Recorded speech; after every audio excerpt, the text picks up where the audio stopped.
Here's a story I read recently. The Lubavitcher Rebbe's wife, that she passed away on the 25th day of 22nd day of Shvat in 1988. She was the daughter of the previous Lubavitcher Rebbe. She was a very gifted woman, a very intelligent woman. She kept very much in the I say behind the curtains. She didn't really appear very much in public at all, but she would go regularly to the library. She would go to the library, the New York Library, and take out books.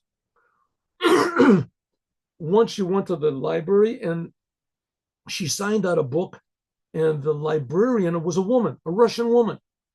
And she saw that she signed her name Schneerson. And she said to the Rebbe's wife, "Are you Schneerson? Are you connected to the great rabbi in Crown Heights?" And she said, "Yes, he's my husband." So she said, "What a wonderful man, what a holy man, what a great man. I was by him a few years ago, and he gave me and my husband the blessing that we should have children. We didn't have children for 10 years, and he gave us a blessing for children." And the Rebbe's wife said, "Well, what happened?" She said, "We didn't have any children since then." And he said, "Really?" She said, "Maybe tell me exactly what did the Rebbe say? What did my husband say?" So she said, "The Rebbe said to me that you have to make a vessel for blessings. It's like planting wheat. You have to plow and put in a seed, and then things grow up.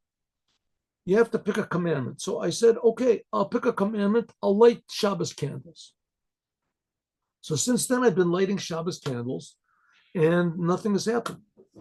So the Rebbe's wife thought, and she said, "Tell me exactly, when do you light Shabbos candles?"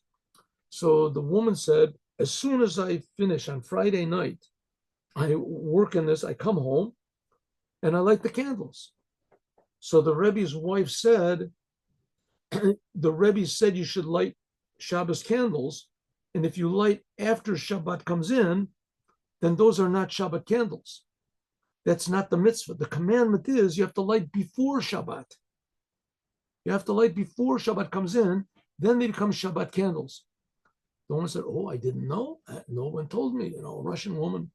In Russia, they didn't know anything about anything. I didn't know." And so the Rebbe's wife said, "Here, I'll give you she must have come back, and I'll give you a time schedule, or you can look it up in the papers. Here's a time schedule when you should light the lights of Shabbat every Shabbat. When you should light the lights of Shabbat, and I want you to keep in touch." And sure enough, the woman said that after Shabbat, she called up the Rebbe's wife, and she said, "I've started lighting Shabbat candles in the right time, like you said. When it says in the schedule that you sent me, I sent Shabbat candles." And a couple months later, she wrote back to the Rebbe and said that she's pregnant, and she had children after that. So it ended up that the Rebbe's wife fixed the blessing correct. I want to say, fixed up the blessing of the Rebbe so that it would be activated the blessing of the Rebbe. So in other words, when you're given a blessing, you have to make a vessel for the blessing, but the vessel has to be a proper one. Have a good day with Mashiach now.